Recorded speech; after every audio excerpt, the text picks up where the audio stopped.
Hey, what's up, everybody? Welcome back to News Dose, and I feel like there's a lot of losing within gaming right now, and quite frankly, just a lot of frustration. You know, it's always easy to talk about the negative news because it feels like every day somebody is mad about something, or this company was scummy for that reason, or for this reason. You know what I'm talking about. Gaming news is filled with daily controversies, but there does seem to be two constants that I can always expect to deliver the goods, the true winners, if you will. One is Nintendo, and then the other is Xbox Game Pass, and, well, we got some fun things to talk about today for both. First, though, I do want to thank my supporters on Patreon and on YouTube memberships. Thank you just so much for what you do, and I truly do appreciate each and every one of you. Let's go and get right into things, though, starting off with a delay for the Analogue 3D, which I believe this is actually the third delay by this point. Now, there was originally a lot of excitement when it was first announced because, I mean, they made some pretty bold claims. They claimed that it's 100% compatible with every original Nintendo 64 title, and it also supports 4K, but with an asterisk. Here's the thing, though. They've shown zero gameplay up to this point. Now, that didn't stop them from taking people's money up front, but, you know, there was already some skepticism over their claims. And the more these delays keep happening, the more that skepticism increases.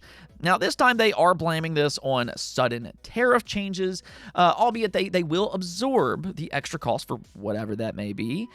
So if you already ordered an Analogue 3D, you're not going to be charged extra, which is nice to see. But unfortunately, you will have to wait an extra month. Their new plan is to launch it at the end of August, though, you know, kind of seeing as to how they keep delaying it, I'm not going to necessarily hold my breath.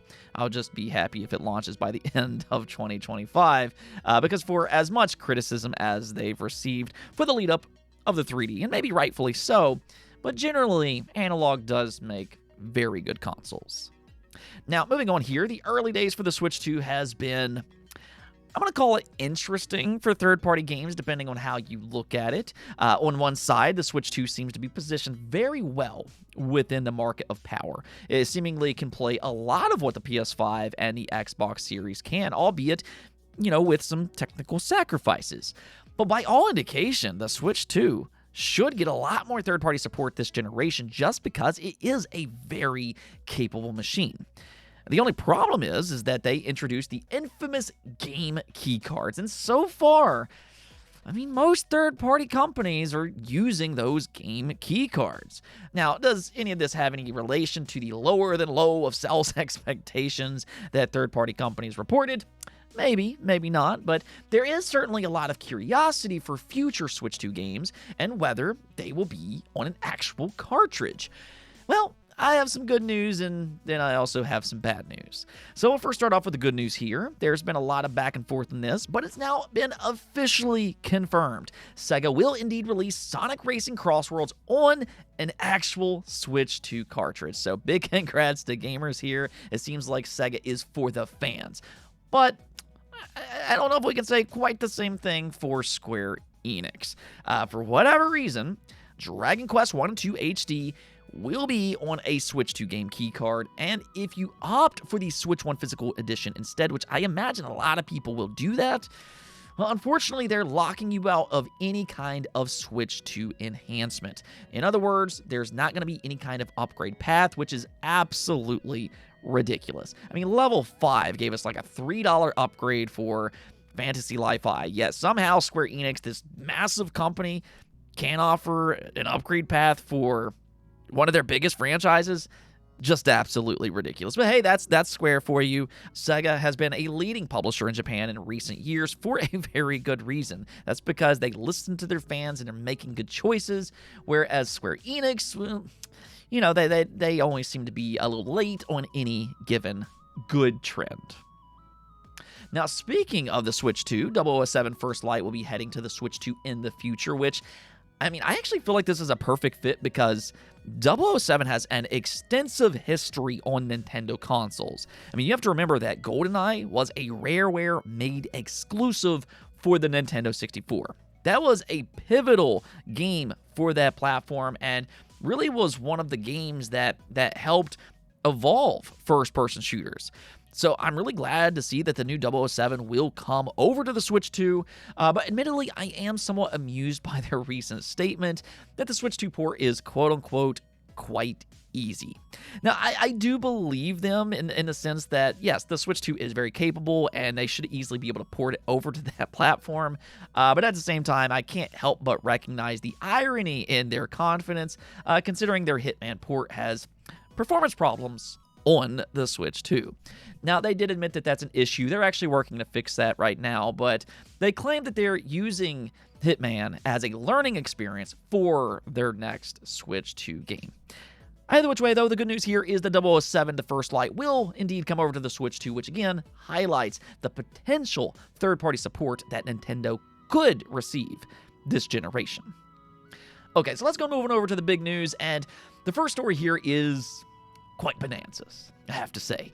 Donkey Kong Bonanza will officially be out tomorrow, and I mean, if you aren't already excited, well, maybe this will change your mind because reviews are rolling in, and it currently has a 91 overall score on Metacritic with a total of 86 reviews. And just as impressive here, not a single review as of this recording is listed as mixed. That means that there's not a single review that's lower than an 8, which is very rare to see. I mean, usually you'll see at least 1 or 2 reviews that are a bit lower, but so far that's just not the case for Donkey Kong Bonanza. It's quite literally universally praised across the board. Some people are even calling it the pinnacle of Donkey Kong, which that alone is incredible to hear. I mean, you can make a very real argument that some of the Donkey Kong Country games are all-time greats. So to say that Donkey Kong Bonanza tops those games, I mean, that's a very bold statement. But I'm hearing that the level design is creative and fun. I'm hearing the music is outstanding. It's filled with surprises. It's unique. It's a brilliant successor to Super Mario Odyssey. And the praise just goes on and on and on and on. So this is, by all indication, a must-play experience for anybody who has a Nintendo Switch 2. And this right here is one of the reasons that I said at the top of my video, there's 2 constant winners when it comes to gaming. And that's for Nintendo fans and Xbox Game Pass fans. Now, that's not to say that Nintendo and Game Pass does no wrong. That's not what I'm trying to say at all. But one thing that you can absolutely expect from both are constant, worthwhile games to look forward to. You can harbor a lot of bad feelings towards Nintendo. They're not perfect. They're stubborn. They're greedy. They're litigious. And all those things might be true. But with all that said, I mean, there's no doubt about it. They know how to make great games. That's one thing that you can absolutely expect from them every single year, and they've already showcased that with their first 2 big Switch 2 exclusives. Mario Kart World and Donkey Kong Bonanza will likely go down as some of the better games in 2025. Now, I will say that I do believe that Mario Kart 8 is better than World. World's still a good game, but Bonanza, on the other hand, this very well might be a Game of the Year contender, and that's amazing to think about.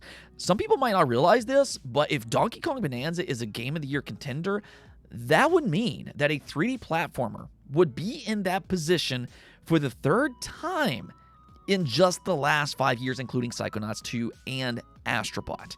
I mean, hey, 3D platformers are back in a big way. Now, Nintendo has always excelled at 3D platformers, that's no surprise, but I'm hearing that Donkey Kong Bonanza might actually be one of their most creative 3D platformers yet. I even heard one person compare it to old Rareware games, which got me really excited. So I can't wait to play this game tomorrow. I've waited 26 years for a brand new 3D Donkey Kong game, and I'm pretty ecstatic over this one. Let me know what you all think about all this, though. Are you ready to jump in? Okay, so let's go talk about the other winner here, though, and that's for you monthly Game Pass subscribers. I really don't know how Xbox pulls this type of stuff off on a monthly basis, but if you're not already satisfied with Tony Hawk 3+4, well, they have more day 1 releases for the month of July, and one that could actually end up being a big-time sleeper hit. So let's go take a look at their next wave of games, which includes Grounded 2, Wu Chang, Fallen Feathers, Farming Simulator 25, Wheel World, Abiotic Factor, RoboCop, Rogue City, My Friendly Neighborhood, and Back to the Dawn. Now, right away, I'm going to go ahead and highlight RoboCop. I'm not necessarily a big RoboCop fan, but if you are, pretty much everybody that's played this game seems to just glowingly talk about it. So this really could be a perfect opportunity to try it out for yourself. But the two big games for the month of July are Grounded 2 and Wu Chang Fallen Feathers. Now, Grounded 2, of course, is a first-party game developed by Obsidian Entertainment. The first game ended up being a huge surprise hit, really one of the better survival RPGs on the market. So I'll be curious to see how they improve upon that formula now that they've established the IP. I mean, that's really one of the great things about sequels. Developers learn from the first game, and then they improve through feedback. So its game preview will launch on July 29th. But Wu Chang Fallen Feathers, though, this game could end up being a big sleeper hit. It's a Souls-like RPG developed by a Chinese studio, and we saw what happened last year. Wukong broke records when it released. And even if we look back to Genshin Impact, that was another Chinese-developed game that reached incredible heights. So Chinese developers are really proving themselves right now. And Wu Chang, by the looks of it, could be the next big game out of China. The combat, at least in the trailers, looks incredibly promising. So I think at the very least, it looks interesting. And the fact that it's in Game Pass day one, I mean, you can at least try it out for yourself and see whether or not you like it. I mean, that's one of the great things about Game Pass. You just gotta love it. And again, I don't know how they pull this off every month, but every single month, they do have some interesting day one releases. Either way, hopefully, Wu Chang plays as good as it looks. Anyways, though, that's gonna be it for this episode. But until next time, subscribe, ring that bell, and peace out.